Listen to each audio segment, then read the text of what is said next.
गढ़ी यासीन जे शाइर ऐं लेखक शाहीन सिंधी जे जेरे जी मूज़ी मर्ज़ में मुब्तला थियण वारियूं ख़बरूं हलण बाद सिंध जे वक़्ती गवर्नर ऐं स्पीकर सिंध असेंबली आगा सिराज दुरानी शाहीन सिंधी वटि पहुची संदसि अयादत कई ऐं इलाज में हर मुमकिन सहकार जी ख़ातिरी कराई। सिंध असेंबली जे स्पीकर आगा सिराज दुरानी सिंध जे नाले वारे शाइर ऐं अदीब शाहीन सिंधी सां संदसि घर पहुची अयादत कई। उन मौक़े ते हुन ॻाल्हाईंदे चयो त मुंहिंजी हर मुमकिन कोशिश रही आहे त जिते बि निशानदही थिए उते पहुची माण्हुनि जी बाहिर कयां। मीडिया ते ख़बरूं नशर थियण बाद ॼाण मिलण ते हिते पहुतो आहियां। शाहीन सिंधी जो इलाज कराइण लाइ हर तरह जी मदद कंदुसि। उन मौक़े ते शाइर ऐं अदीब शाहीन सिंधी आगा सिराज दुरानी जो शुक्रियो अदा कंदे चयो त सिंध जो वक़्ती गवर्नर मूं वटि लड़ी आयो ऐं मुंहिंजे इलाज कराइण जी मुकमल ख़ातिरी कराई आहे। संदसि थोराइतो आहियां।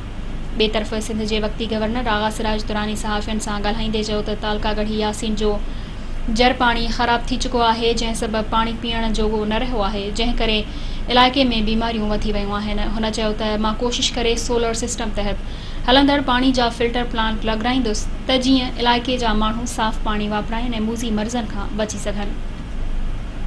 उन मौक़े ते डॉक्टर नियाज़ अहमद डहर ऐं डॉक्टर ख़लील अहमद सियाल, अरसला ख़ान सीलरो, ज़ुल्फ़िकार अली डहर ऐं इरफ़ान अली अब्बासी बि साणुसि गॾु हुआ।